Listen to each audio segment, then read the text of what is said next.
Hello friends, and welcome back to the lectures of Power Engineering and Refrigeration for the students of 5th semester Diploma in Mechanical Engineering. I am Ritesh Arode from Department of Mechanical Engineering, NIT Polytechnic, Nagpur. This is the lecture on first chapter, Internal Combustion Engine, and our today's topic is diesel cycle. After completion of this video lecture, the learner will be able to represent diesel cycle on PV and TS diagram. So, after completion of this lecture, learner will be able to draw the PV and TS diagram of diesel cycle. जैसा कि हमने पहले भी पढ़ा है, PV और TS diagram हमने Otto cycle के और कार्नोट साइकिल के बनाए हैं. Similarly we are going to draw the PV and TS diagram of diesel cycle. Next output is the learner will be able to describe the working of diesel cycle. So we are going to learn about the working of diesel cycle. So learner will be able to explain the diesel working of diesel cycle. Then calculate the efficiency of diesel engine. So after completion of this lecture, we are going to learn about the formula for efficiency of diesel engine. आगे बढ़ने से पहले इस video को थोड़ी देर के लिए pause कीजिए और पहले कुछ बेसिक चीजों के बारे में रिकॉल कीजिए. ये सारी चीजें हमने पहले पढ़ी है. आपको ध्यान देना है कि वर्किंग ऑफ आईसी इंजन आपको पता होनी चाहिए, इंजन का नॉमेनक्लेचर आपको पता होना चाहिए, और सबसे जरूरी हमने इसके पहले कार्नोट और ऑटो साइकिल पढ़ा हुआ है. कार्नोट साइकिल और ऑटो साइकिल के दोनों के हमने पीवी और टीएस डायग्राम बनाए थे, तो वो हमें आना चाहिए. उसी के बेस पर हम लोग आगे डीजल साइकिल पढ़ेंगे. तो आगे बढ़ने के पहले ये पक्का कीजिए कि आपको ये सारे टॉपिक अच्छी तरह से आते हैं, और अगर आपको थोड़ा भी इन टॉपिक्स में डाउट है तो हमारे पिछले वीडियो लेक्चर्स को एक बार फिर से देखिए. So let's learn about the diesel cycle. As the name indicates, the diesel cycle was developed by Dr. Rudolf Diesel in 1897. Doctor Rudolf Diesel ने एक डीजल साइकिल का मॉडल डेवलप किया था और साथ ही उन्होंने डीजल साइकिल प्रपोज किया था. Diesel cycle, it differs from auto cycle in only one way, that is heat supplied at constant pressure instead of constant volume. जैसा कि हमने ऑटो साइकिल में देखा है, ऑटो साइकिल में जो हीट एडिशन होता है वो कांस्टेंट वॉल्यूम पर होता है, पर डीजल साइकिल में हीट एडिशन कांस्टेंट प्रेशर पर होता है. यही एक डिफरेंस है ऑटो और डीजल साइकिल में. बाकी पूरी साइकिल सिमिलर होती है जैसे कि ऑटो साइकिल. क्योंकि इस साइकिल में जो हीट एडिशन है वो कांस्टेंट प्रेशर पे हो रहा है, इसीलिए इसको कांस्टेंट प्रेशर साइकिल भी बोला जाता है. Then the engine works on this cycle is known as diesel cycle. अब जो डीजल साइकिल के ऊपर इंजन काम करेगा उसको डीजल इंजन बोला जाता है. देन डीजल इंजन में जो बेसिक डिफरेंस है पेट्रोल इंजन के मुकाबले वो होता है इग्निशन. पेट्रोल इंजन में हमने पिछले लेक्चर में पढ़ा कि जो इग्निशन है वो स्पार्क इग्निशन होता है, पर डीजल इंजन में स्पार्क प्लग की जरूरत नहीं होती. इसमें जो इग्निशन होगा वो हीट ऑफ कंप्रेशन की वजह से होगा, इसीलिए इसको सीआई इंजन भी बोला जाता है. तो याद रखने लायक पॉइंट है कि कंप्रेशन इग्निशन यानी सीआई इंजन को डीजल इंजन भी बोला जाता है. Then Carnot and Otto cycle की तरह डीजल साइकिल में भी 4 प्रोसेस होती है. सिमिलरली उसी तरह की प्रोसेस होंगी पर थोड़ा सा डिफरेंस होता है. तो इस साइकिल में 4 प्रोसेस होती. सबसे पहली प्रोसेस 1 से 2 एडियाबैटिक कॉम्प्रेशन. तो पहले होगा एडियाबैटिक कॉम्प्रेशन, और कॉम्प्रेशन प्रोसेस जब भी होती है तो हीट एडिशन होता है, हीट ऐड की जाती है. Then comes to the second process, that is addition of heat. और यहीं पर पेट्रोल इंजन से ये साइकिल थोड़ी सी डिफरेंट होती है। पेट्रोल इंजन में या ऑटो साइकिल में जो सेकेंड प्रोसेस होती है 2 to 3 and addition of heat, वो कांस्टेंट वॉल्यूम पर होता है, यहाँ पर ये कांस्टेंट प्रेशर पर होता है। यहाँ पर अगर ध्यान देंगे तो प्रोसेस 2 to 3 हीट एडिशन होगा, पर ये प्रोसेस यहाँ पर प्रेशर कांस्टेंट रहेगा, यानी P2 will be equals to P3. So this is the difference between Otto cycle and diesel cycle. Then the third process is 3 to 4 adiabatic expansion, जिसमें work done possible होगा। यहाँ process 3 to 4 adiabatically होंगी, यानी heat transfer rate 0 रहेगा, पर work done होगा, यानी आपको वर्क डन मिलेगा। And the last process is rejection of heat and that takes place at constant volume. So आखिरी प्रोसेस जो है, यहाँ पर हीट रिजेक्ट होगी, हीट सिस्टम से बाहर आएगी, वो कांस्टेंट वॉल्यूम पर होगी। तो ये 4 प्रोसेस होती है डीजल साइकिल में। तो चलिए साथ में मिलकर बनाते हैं पीवी और टीएस डायग्राम डीजल साइकिल के लिए। तो जैसे जैसे हम लोग वीडियो में आगे पीवी और टीएस डायग्राम बनाएंगे, आप भी अपनी कॉपी में साथ में पीवी और टीएस डायग्राम बनाइए। तो सबसे पहले पीवी डायग्राम बनाने के लिए हमें लेना होगा प्रेशर वाई एक्सिस पे और वॉल्यूम एक्स एक्सिस पे, तो ये होगा पीवी डायग्राम। एंड दूसरे में टेम्परेचर वाई एक्सिस पे लेंगे और एक्स एक्सिस पे लेंगे एंट्रोपी, यानी जिसको डिनोट करते हैं एस से, तो ये होगा टीएस डायग्राम। तो जैसा हमने पढ़ा, सबसे पहली प्रोसेस होती है डीजल साइकिल में 1 से 2, जिसको 1 to 2 रिप्रेजेंट किया जाता है, एंड द प्रोसेस है एडियाबेटिक कॉम्प्रेशन। और जब भी हम किसी गैस को कॉम्प्रेस कर रहे हैं तो हमको वर्क ऐड करना पड़ता है। तो हम लोग वर्क को ऐड करेंगे, यानी पिस्टन की मूवमेंट होंगी 1 से 2 की ओर। पिस्टन 1 से 2 की ओर जाएगा, और जैसे कि यहाँ पे दिखाई दे रहा है वॉल्यूम कम हो रहा है, और वॉल्यूम अगर कम होगा तो प्रेशर बढ़ते जाएगा। तो यहाँ प्रेशर बढ़ते जाता है फ्रॉम 1 to 2। तो हमारे पास पिस्टन है, सिलेंडर अरेंजमेंट होगा, उसके अंदर गैस भरी हुई रहेगी, हम उस गैस का वॉल्यूम क्या कर रहे हैं, कम कर रहे हैं, और कम करने की वजह से क्या होगा, उसका प्रेशर बढ़ जाएगा। तो प्रेशर बढ़ेगा 1 to 2, और जब भी प्रेशर बढ़ता है तो क्या होगा, टेम्परेचर भी बढ़ेगा। तो प्रेशर बढ़ रहा है, इसीलिए टेम्परेचर भी 1 से 2 की प्रोसेस में इंक्रीज हो रहा है, जो यहाँ पर टीएस डायग्राम में हमको दिखाई देगा। नेक्स्ट हम लोग दूसरी प्रोसेस के बारे में पढ़ेंगे। ये एक चीज रह गई कि कॉम्प्रेशन करने के लिए आपको वर्क डन सप्लाई करना पड़ेगा।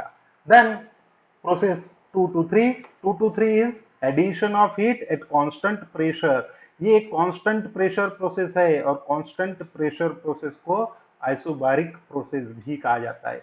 जब भी हम आइसोबारिक प्रोसेस की बात करते हैं, आइसोबारिक प्रोसेस एक हॉरिजॉन्टल लाइन से डिनोट की जाती है टीवी डायग्राम पे। तो यहाँ पर भी 2 से 3 प्रोसेस है, हॉरिजॉन्टल लाइन। और हॉरिजॉन्टल लाइन का मतलब क्या है कि इन दोनों पॉइंट्स पे प्रेशर सेम है।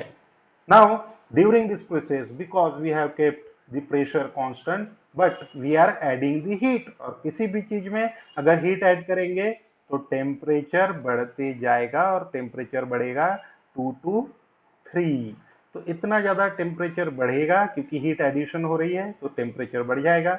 अब हमारे पास ये तीसरी कंडीशन पर, जहां यहाँ पर इस पॉइंट पे हमारे पास जो गैस है उसका कंडीशन क्या होगा, वो हाई प्रेशर पे है और हाई टेम्परेचर पे है। तो ये हाई प्रेशर और हाई टेम्परेचर पे होने की वजह से ये गैस वर्क डन करेगी, वर्क डन होगा। और वर्क डन किस पे होगा, पिस्टन के ऊपर। और जब वर्क डन परफॉर्म होगा तो वर्क डन की वजह से एक्सपांशन होगा, यानी वॉल्यूम कम होने लगेगा, सॉरी वॉल्यूम बढ़ने लगेगा, और वॉल्यूम बढ़ेगा तो प्रेशर रिड्यूस होगा। और जैसा कि हमको पता है प्रेशर डायरेक्टली प्रोपोर्शनल होता है टेम्परेचर के साथ, तो प्रेशर कम होने की वजह से टेम्परेचर भी कम होगा, और इस प्रोसेस में हमें मिलेगा work done. So this is the output of the cycle. आपको मैकेनिकल एनर्जी मिलेगी वर्क के फॉर्म में, और वो कब मिलेगा? प्रोसेस 3 to 4 में। And the last process is heat rejection at constant volume. Constant volume process also known as isoporic process. So 4 to 1 में वॉल्यूम सेम रहेगा, कांस्टेंट वॉल्यूम प्रोसेस है इसीलिए वॉल्यूम चेंज होगा नहीं, पर प्रेशर रिड्यूस होगा, और प्रेशर रिड्यूस होगा तो टेम्परेचर भी रिड्यूस होगा, और इस प्रोसेस में हीट आउट हो जाएगी। तो इस तरह से हम पीवी और टीएस डायग्राम ड्रॉ कर सकते हैं डीजल साइकिल के लिए। तो अगर आपका डायग्राम कंप्लीट नहीं हुआ है तो इस वीडियो को थोड़ी देर के लिए पॉज कीजिए और ये डायग्राम ध्यान से बनाइए, चारों प्रोसेस के नाम लिखिए, नंबरिंग प्रॉपर कीजिए, और कहां पर हीट एडिशन हो रहा है, हीट आउट हो रहा है, वर्क डन, वर्क आउट, ये सब मेंशन कीजिए। Now, to calculate the efficiency of diesel cycle, we need some important factors. Then the first factor is compression ratio. So compression ratio calculate करने के लिए compression ratio कहाँ होता है, compression कब होती है प्रोसेस, वो पता होना चाहिए। और compression होता है प्रोसेस 1 to 2 में, क्योंकि 1 to 2 is a compression process. और कॉम्प्रेशन हो रहा है तो शुरू कहां से हो रहा है कॉम्प्रेशन? V1 और खत्म हो रहा है V2 पर। तो इन टर्म्स ऑफ वॉल्यूम 1 जब पोजीशन है, जब पोजीशन 1 पर है, जब प्रोसेस शुरू हो रही है तो उसका वॉल्यूम है V1, और जब प्रोसेस एंड हो रही है तो प्रोसेस है V2। सो द फार्मूला यहाँ पे देखिए ध्यान से, the piston moment of piston from V1 to V2 is known as stroke. तो ये एक स्ट्रोक होती है, और जो बाकी बच जाता है सिलेंडर के ऊपर की जगह उसको बोलते हैं clearance volume. Now the formula for compression ratio will be V1 upon V2। तो कंप्रेशन रेशियो के लिए फॉर्मूला होगा V1 अपॉन V2। हमेशा याद रखिए जो वॉल्यूम ज्यादा है, हायर वॉल्यूम ऊपर रहेगा और लोअर वॉल्यूम नीचे रहेगा। तो ये पहला फैक्टर है जो एफिशिएंसी फाइंड आउट करने के लिए बहुत जरूरी होता है, compression ratio. Then the second one is cut off ratio. Now what is cut off? Cut off means कि आपने फ्यूल सप्लाई कब शुरू किया और उसको बंद कब किया, यानी कट ऑफ रेशो। तो कितने वॉल्यूम के लिए, स्ट्रोक के कितने परसेंट वॉल्यूम के लिए आपका फ्यूल सप्लाई हो रहा था। तो कट ऑफ रेशो वो हमें बताता है, और वो कैलकुलेट करने के लिए हमें क्या देखना है, सॉरी, कट ऑफ रेशो के लिए डिनोट किया जाता है रो से। तो रो से डिनोट करते हैं। सो फॉर्मूला क्या आता है? Volume at cut off divide by clearance volume. तो ये कट ऑफ रेशो का फॉर्मूला है। तो कट ऑफ यहाँ हीट एडिशन होता है 2 to 3 में, यानी हीट एडिशन शुरू होता है 2 पे और हीट एडिशन बंद कब होता है? 3 पर। तो इसीलिए ये रेशो कट ऑफ रेशो बनाते हैं। तो यहाँ पे कट ऑफ रेशो के लिए आपको 2V3 अपॉन V2 लेना पड़ेगा। अगेन ध्यान दीजिए फॉर्मूले में V3 वॉल्यूम बड़ा है और V2 वॉल्यूम कम है, तो it is V3 upon V2।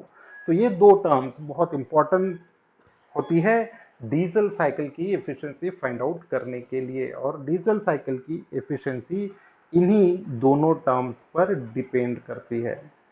तो आगे हम लोग देखेंगे डीजल साइकिल का एयर स्टैंडर्ड फॉर्मूला। तो air standard efficiency of diesel cycle, यहाँ हम लोग डायरेक्टली फॉर्मूला देख रहे हैं डीजल साइकिल का, because derivation is not in our syllabus. So the efficiency of diesel cycle is equals to 1 minus 1 upon, नीचे है गामा ब्रैकेट में compression ratio to the power gamma minus 1 and cutoff ratio to the power gamma minus 1 upon cutoff ratio minus 1. So this is the formula. यहाँ पर ध्यान देंगे कि कौन सी चीजों को कैसे डिनोट किया गया है।